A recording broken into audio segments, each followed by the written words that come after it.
இன்னைக்கு வாங்க எங்க வீட்ல என்ன சமையல் பார்க்கலாம். பச்சை பயிறு தோசை, வேர்க்கடலை சட்னி, தக்காளி சாதம், எக் ஃப்ரை, அவிச்ச முட்டை, கீரை சாதம், ஸ்வீட் கார்ன். ஸோ இதில் எனக்கு ரொம்ப பிடிச்சது பார்த்தீங்கன்னா அவிச்ச முட்டை.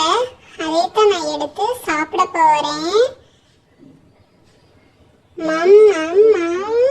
சூப்பர். ஹாய் ஃப்ரெண்ட்ஸ், இன்னைக்கு எங்கள் வீட்டில் என்ன சமையல் பார்க்கலாம். ராகி சேமியா, தேங்காய் பால், தேங்காய் பூ, ஒயிட் ரைஸ், சாம்பார், கீரை பொரியல், ரசம், அவிச்ச முட்டை, சாம்பார் சாதம், அப்பளம். இதுதான் எங்கள் வீட்டு ஸ்பெஷல். பிடிச்சிருந்தா லைக் பண்ணுங்க.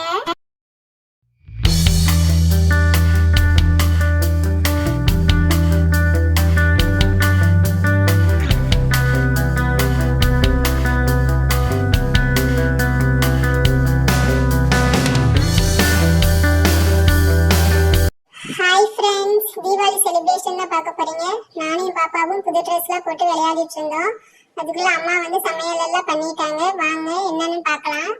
சிக்கன் பிரியாணி, மட்டன் குழம்பு, அவிச்ச முட்டை, சிக்கன் சில்லி, நெத்திலி மீன் ஃப்ரை, சுட சுட சாதம், ரசம், அப்புறம் தீபாவளினாலே ஸ்வீட்ஸ் தான். ஸோ ஸ்வீட்ஸ், அப்புறம் முறுக்கு, எல்லாமே ரெடியாக இருந்தது.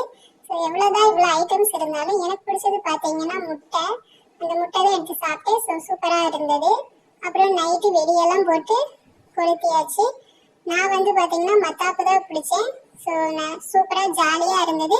உங்களுக்கு இந்த வீடியோ பிடிச்சிருந்துச்சுன்னா லைக் பண்ணுங்க. ஹாய் ஃப்ரெண்ட்ஸ், இன்னைக்கு எங்கள் வீட்டில் என்ன சமையல்னு வாங்க பார்க்கலாம். எக் பணியாரம், கடலை சட்னி, கீரை கடையல், வெண்டைக்காய் பொரியல், வாழைப்பூ வடை, ஸ்வீட் கார்ன், முளைக்கட்டின பச்சை பயிறு சுண்டல், அவிச்ச முட்டை, ஆப்பிள், ரசம், சாதம் எல்லாமே ரெடியாக இருக்கு. வாங்க இதில் நான் ஃபஸ்ட்டு வந்து முட்டை எடுத்து, எனக்கு பிடிச்ச முட்டை எடுத்துக்கிறேன். முட்டை எடுத்து சாப்பிட்டு பார்க்குறேன்.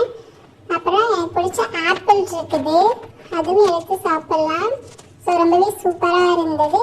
இந்த வீடியோ உங்களுக்கு பிடிச்சிருந்துச்சுன்னா லைக் பண்ணுங்க.